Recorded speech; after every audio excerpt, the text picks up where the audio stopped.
You're watching Asia Tonight and our special coverage now of the upcoming election in Myanmar.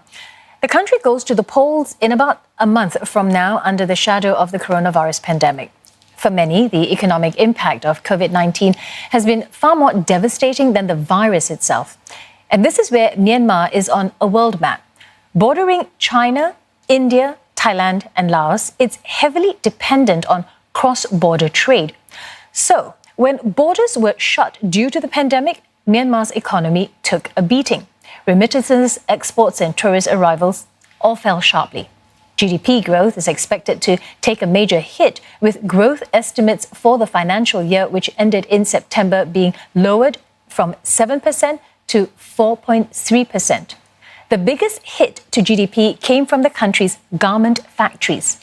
It accounts for more than 20% of what Myanmar exports.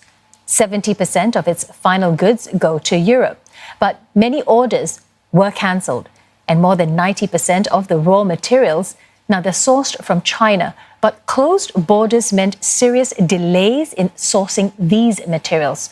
So many factories, well, they either shut or suspended operations, leaving thousands of people unemployed. Then there are Myanmar's migrant workers abroad, some 4 million of them. Tens of thousands have returned home after having lost their jobs due to the ongoing pandemic. Turning to tourism now, which is driven mainly by Chinese visitors. The sector supports more than 1 million jobs, according to the World Travel and Tourism Council. Under the COVID-19 outbreak, arrivals were booming thanks to relaxed visa rules. But in 10 months, and that's from last October to this July, international tourist arrivals fell more than 60% from a year ago. And this is according to the Asian Development Bank. The bank is hopeful when it comes to the backbone of Myanmar's economy, and that is its agricultural sector. The ADB says the sector's exposure to the damage caused by COVID-19 has been far less due to strong domestic and external demand. But it warns extreme weather, such as flooding, poses risks to growth. Agriculture accounts for nearly a quarter of the country's GDP, and it employs nearly 50% of the country's workforce. To help the economy, the government is deploying some $2 billion in state loans and international aid. Before the pandemic hit, the government was trying hard to attract more foreign investments. On the 20th of March, the country's stock market opened up to foreign investors. But just days later, Myanmar reported its first COVID-19 case. And so far this year, the Myanpix index is down over 6%. The Asian Development Bank says a weakening global economy may affect foreign direct investments into the country. Singapore, China, and Thailand are the top foreign investors. Despite the pandemic, between last October to July, Myanmar approved FDI worth more than $5 billion. That's $1.5 billion more from the same period a year ago. And here's what makes Myanmar attractive to foreign investors. It's a frontier market. Its economy reopened only a decade ago after years of isolation under military rule. So its consumer base was untapped for years. It has a lot of natural resources, oil and gas, minerals, precious stones and gems, timber, etc.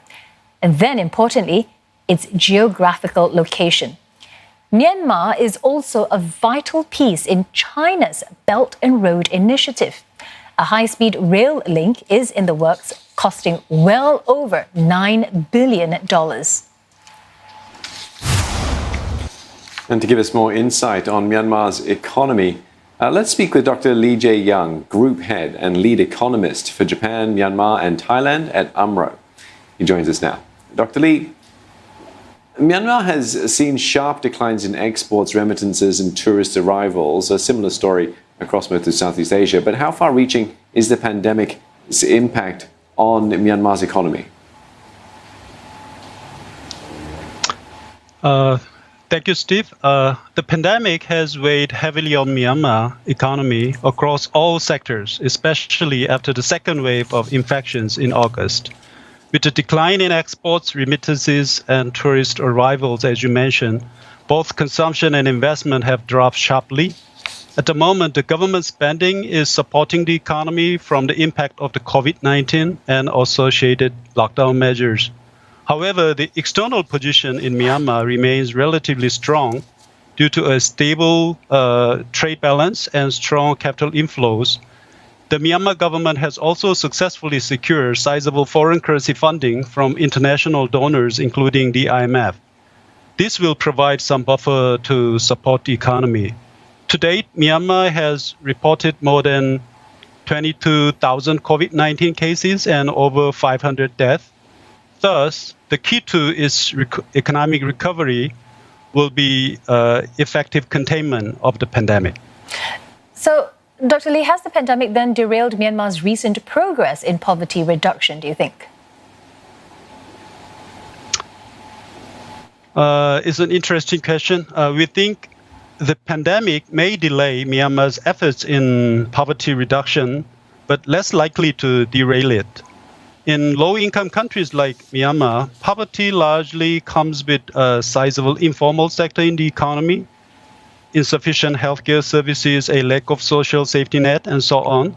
These challenges are not unique to Myanmar.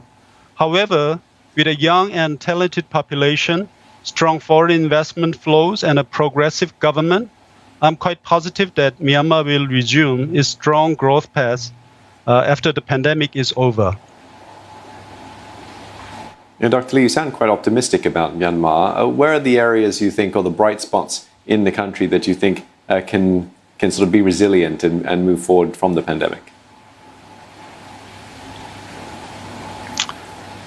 During this pandemic, it might be quite difficult to find really bright spots. Before the second wave in late August, some sectors such as agriculture, food and beverage, garment manufacturing had held up quite well despite the pandemic.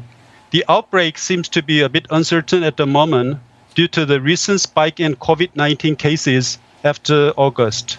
However, we believe that Myanmar will remain a driver of growth in the region in the medium term. Low labor cost, a young population, and a sizable market will ensure that Myanmar remains one of the most attractive investment destinations in the region.